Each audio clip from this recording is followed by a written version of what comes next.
lined up for him. He was expected to go to the national capital but decided not to. He also spoke of once again how his jail term was and how people had faith in him all throughout, and that's why they voted for the party. Here's that quick interaction with the media DK Shivkumar had earlier today.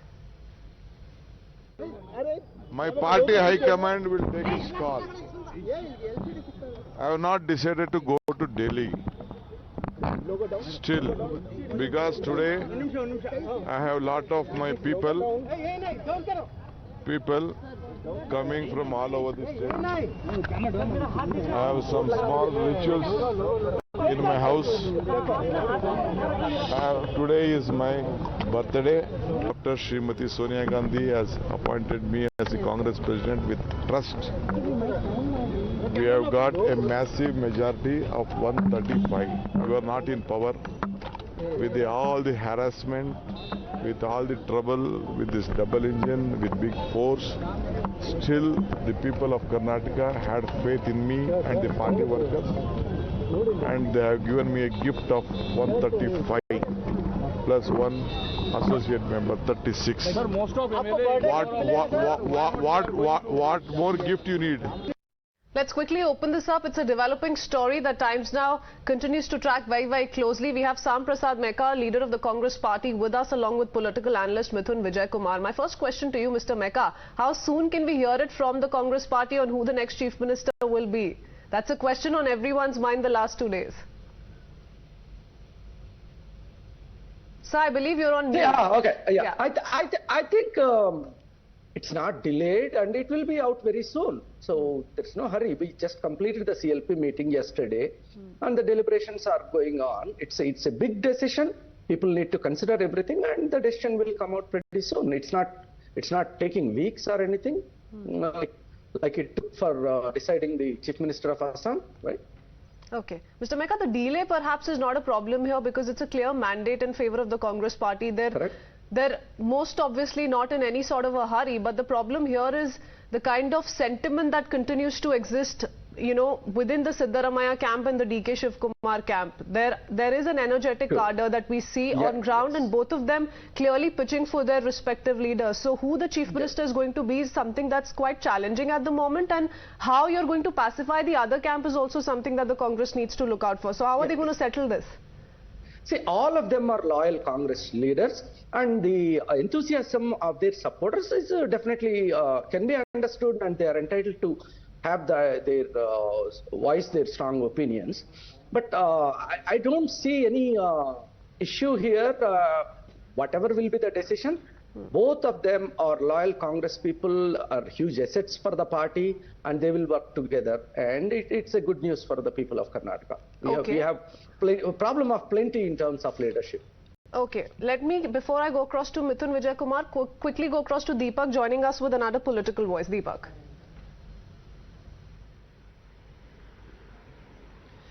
Well, yes, you were talking about how right now, we just heard one of the guests there speak about how the Congress workers will stick together with any sort of decision. But, at the moment, there is, of course, a lot of decision making to do for the AICC. I'm with Mr. UT Khadar, who's been, of course, a minister in the past with the Congress. He's been the deputy leader of opposition as well, a veteran leader. Let's try and, speak to him and assess how, the High Command probably will handle this. So these are two tall leaders that we're talking about. There are others as well who've thrown their hat in the ring. How do you really look at this playing out in the next 24 hours? Because there is a need to ensure that the decision is taken very soon, isn't it?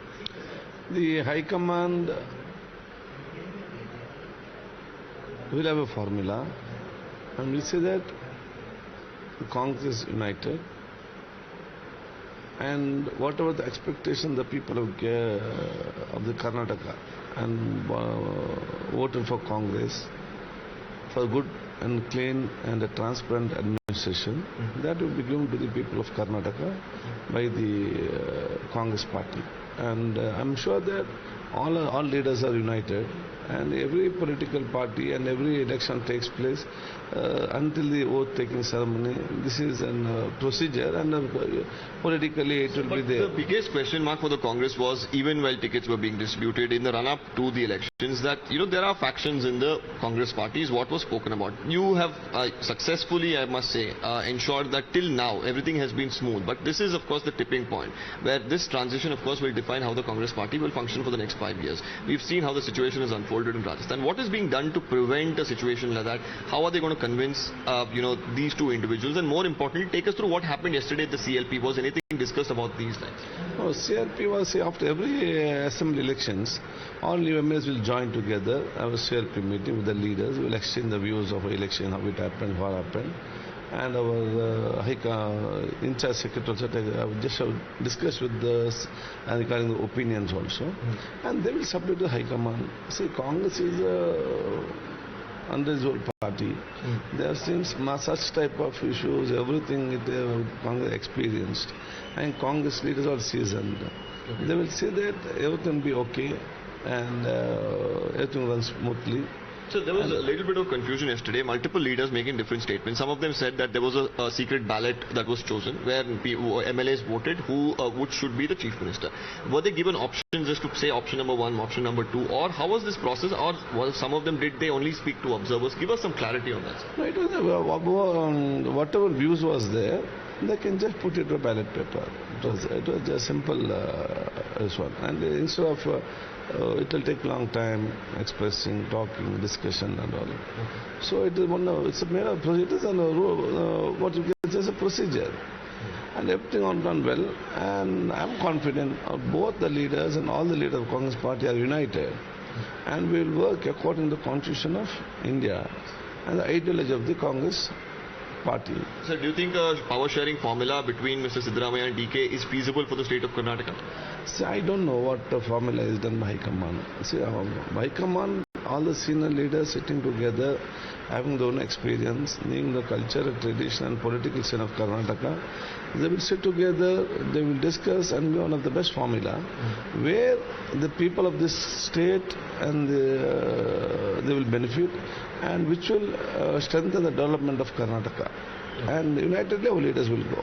So the Muslim groups yesterday met. They've discussed that because 9 Muslims have been elected from the Congress party, they're saying at least about 60 MLAs have won with the support of the Muslims. They're saying that the Muslim leaders should be given prominence. At least there should be 1 deputy chief minister, 5 ministers, and that's saying important portfolios like home or revenue should be given. You being a tall Muslim leader from the party yourself, what would you like to say about it? See, Congress means is inclusion of all the religion and all the caste. That is Congress. It is not some... obviously, every community people have gone and leaders and religions have gone wishes according to the... they feel like that importance should be given and significant importance should be there. According to that, they might have their own request. But Congress, as you know, once Congress comes to power, till now, without asking only, Congress has given every section of the society, the minorities, the least, backward, major community. Every community will be considered by Congress when they share the power or any benefit. And I'm sure that whatever the request and suggestion given by the different religious leaders, they will take to consider and they will say that every section of the society, every religion are happy with the Congress coming back to power. So you've been a minister yourself in the past. Are you an aspirant once again to be in the cabinet? No. Well, see, till now I had my 4 portfolios, deputy leader of the house. The Congress has selected by our eligibility and very interesting, Mr. Mithun Vijay Kumar, that several in the Congress feel that this is the right way to go about the decision that the Congress has to make. It's a decision they have to perhaps make in the next few hours and not days for sure. But what do you make of the entire process and where the Congress finds itself in today, the position it finds itself in? Do you think it's the right procedure perhaps that's being followed? Earlier there was a power sharing formula that was being spoken of, but clearly it's been ruled out by the likes of Siddaramaiah. See, the internal group politics of Congress is a big problem for the party, and we have seen this not just in Karnataka but also in states like Rajasthan and also at the national level. So it's not just about the appointment of CM. There is pressure on the party to appoint ministers from a particular community, and this need has been raised by the Waqf board.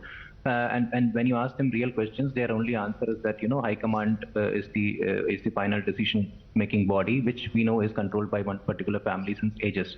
See, this is what happens when you win elections by appeasing certain communities or certain groups, because once you form the government, the actual decision makers wouldn't be the elected representatives, but the ones with whom the party has formed unholy alliances. And this is what we can see exactly in Karnataka.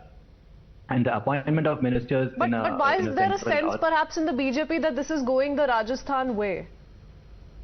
Of course, it is going the Rajasthan way, because if you compare it with Rajasthan or Kerala or any other place where Congress has a stronghold, you can see that there is a division within the party and there are rival fractions within the party. It's a history of Congress. It has been there. This pattern has been there all across India. So there is nothing new about Karnataka, Okay. and this would happen. The internal rivalry is very evident, although they are not showing it openly on maybe media It's not a new phenomena. I totally agree with you, Mr. Mithun Vijay Kumar. Mr. Mehka, how would you respond to that? The rivalry between the two camps is no new phenomena. It was put to rest while, heavy campaigning was on in Karnataka, but it's back to the fore. How is the Congress going to address this issue? Yeah, let me tell you, from the outset, there are two leaders who are aspiring for the position. You already started calling that rivalry. It's not even a day. And the decision is not yet made.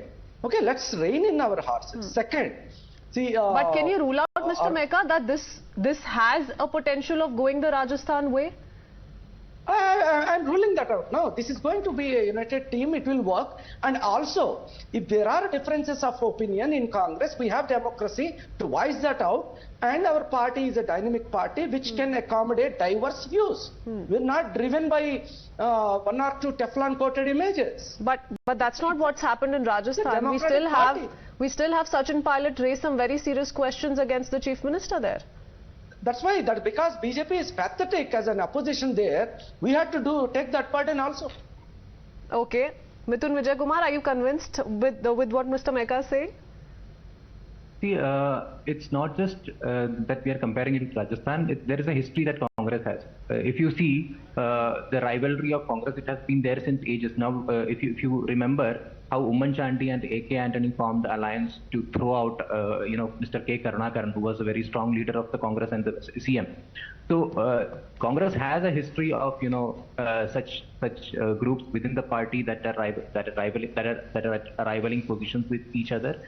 And in Karnataka, this is going to happen for sure because of the various alliances they have formed, because of the internal issues that they have and the various groups that they have brought together to win this election.